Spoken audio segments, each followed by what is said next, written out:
আসসালামু আলাইকুম রহমতুল্লাহি অবরকাতুহু। সম্মানিত দর্শক, সাবেক প্রধানমন্ত্রী শেখ হাসিনা এবং বর্তমান তত্ত্বাবধায়ক সরকার নয় অন্তর্বর্তীকালীন সরকারের প্রধান উপদেষ্টা ডক্টর মোহাম্মদ ইউনূস, এই দুজনের যদি একটা তুলনামূলক নির্মোহ আলোচনা করা হয়, এদের মধ্যে কি মিল রয়েছে কি অমিল রয়েছে, সেই বিষয়টি কেমন হয়। এর কারণ হলো, যে কোনোভাবেই হোক না কেন আমরা শেখ হাসিনাকে বাদ দিতে পারছি না। তাকে বিচার করব, তাকে ধরে আনব, তারপর তার দলকে নিষিদ্ধ করব, তার দলের নাম বাংলাদেশকে উচ্চারণ করতে পারবে না। এই কথাগুলো বাস্তবায়ন করার জন্য আগে তো এই দলটি সম্পর্কে এবং শেখ হাসিনা সম্পর্কে আপনার জানতে হবে। সেই জানার জায়গাগুলো কি, আর যিনি এই কাজটি করবেন তিনি বর্তমান যিনি প্রধান উপদেষ্টা, তাকেই কাজটি করতে হবে।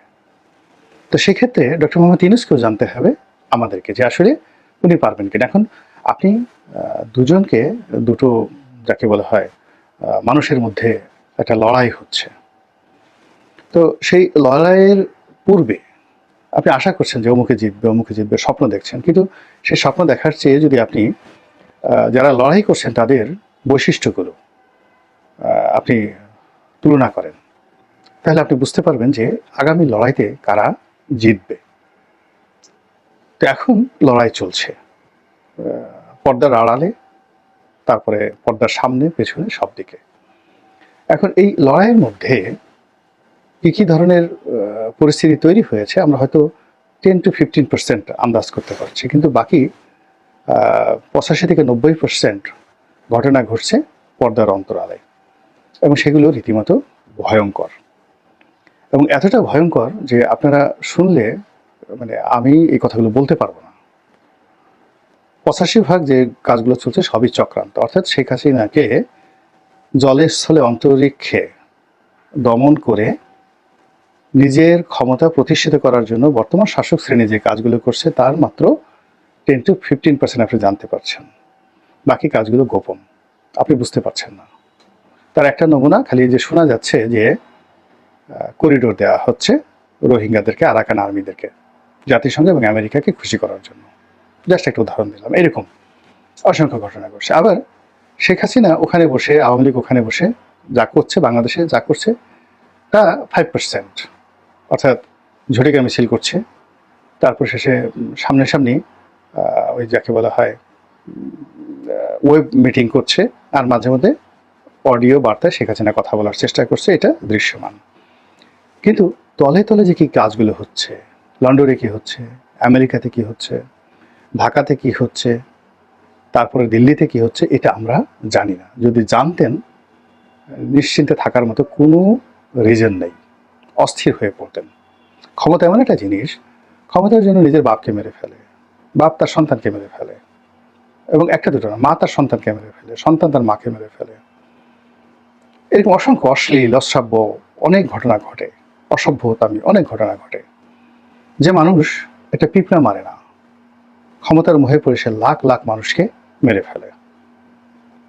মানে এরকমই ক্ষমতা, এটার যাকে বলা হয় এটার কোনো ব্যাখ্যা নাই। যে মানুষটি সারা জীবন একটা উদাহরণ বলি তাহলে বুঝতে পারবেন।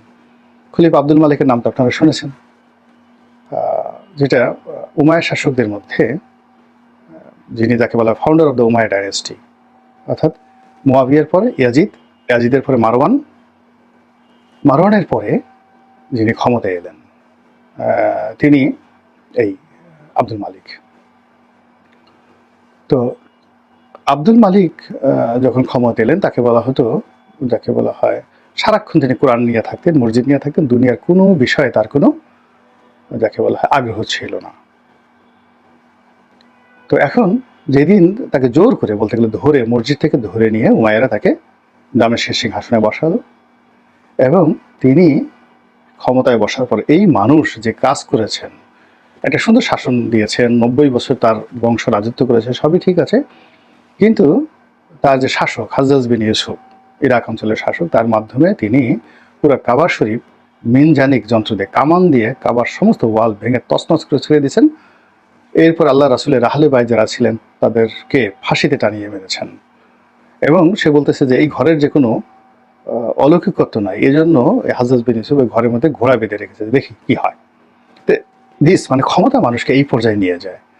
তো খলিফা আব্দুল মালিকের যদি প্রাথমিক জীবন ধরেন তাহলে এইগুলোর সাথে আপনি মিলাতে পারবেন না। আবার এখন ডক্টর মোহাম্মদ ইউনূস, তাকে যদি এখন এখানে দেখেন যে তার অতীত কর্মকাণ্ড দেখেন, কিন্তু ক্ষমতার চেয়ারে বসার পরে আপনাকে মনে করতে হবে যে এই চেয়ার রক্ষা করার জন্য পৃথিবীর যত নিষ্ঠুর শাসকরা যা কিছু করেছে উনি সেগুলোর সুযোগ পেলে একটাও বাদ দেবেন না। এটা হলো নর্মাল ব্যাপার। তো এই বিষয়গুলো নিয়ে ডিটেলসে যাব না, আমি সঙ্গত কারণে একেবারে প্রথমে মিল অমিলগুলো বলে নিই। শেখ হাসিনার মধ্যে মিল অমিলগুলো বলে নিই, যেন আগামীতে যে ফাইটগুলো হবে সেটা আপনারা বুঝতে পারেন যে ফাইটের ফলাফলটা কী হতে যাচ্ছে। প্রথম হলো তাদের দুজনের মধ্যে 1 নম্বর মিল হলো উভয়ই বয়স্ক। তাদের বয়স, ওনার বয়স 86 বছর, ওনার বয়স এখন 79 বছর, 4-5 বছরের ছোট বড় পূর্বী না। শারীরিকভাবে দুজনে সুস্থ, যথেষ্ট সুস্থ, কোনো কথায় জড়তা নেই। তারপরে শেষে তারা দিদে আসছে, মানে যা ইচ্ছে তাই বলে যেতে পারেন। আপনি প্রশ্ন যাই করেন না কেন তিনি তার দ্বারা রাগান্বিত হবেন না বা প্রভোক্ট হবেন না। দুজনেই তারা তাদের মতো কথা স্টাইলে, আওয়ামী লীগ স্টাইলে আর গ্রামীণ ব্যাংক স্টাইলে তারা দুজনে কথা বলে যাবেন। 3 নম্বর হলো যে তারা দুজনই ভ্রমণ পিপাসু, প্রচুর ভ্রমণ করেন। তারপরে তারা হলো, এখন আর নম্বর না দিয়ে বলে যায়, তারপরে তারা হলো যে তারা পাত্রমিত্র লোকজন নিয়ে ঘুরতে পছন্দ করেন, আপনজনদেরকে তারা পছন্দ করেন, আত্মীয় স্বজন, বন্ধু বান্ধব। এমনকি যদি কেউ কোনো কালে, আগে যেমন দেখা গেল তার ঘোড়ার রক্ষক ছিল, তো এরকম লোককেও তারা মন্ত্রী বানাতে কার্পণ্য করেন না। বাসার পিয়নকে যদি তারা কোনো মন্ত্রীর উপরে বসাতে মানে আগ্রহ প্রকাশ করেন, সেক্ষেত্রে দেখা যাচ্ছে যে এখানে আপনি তাদের এর মধ্যে অমিল পাবেন না। যে সেটা উদাহরণ দিলাম। তারা উভয়ই প্রচার পছন্দ করেন, প্রশংসা পছন্দ করেন। এরপরে বিদেশে গিয়ে পত্রপত্রিকায় সাক্ষাৎকার দিতে পছন্দ করেন এবং যা মুখে আসে তাই সেখানে তারা বলে আসেন এবং এক একটা বক্তব্য বলে আসেন, এবং সেটা হইচই পড়ে যায়। শেখ হাসিনার জমানাতে পড়েছে, এখনো পড়ে যাচ্ছে দেশে এবং দেশের বাইরে। তারপর তাদের যে জিনিসটি রয়েছে সেটি হলো তাদের একটা ম্যাগনেটিক পাওয়ার রয়েছে মানুষকে আকর্ষণ করার।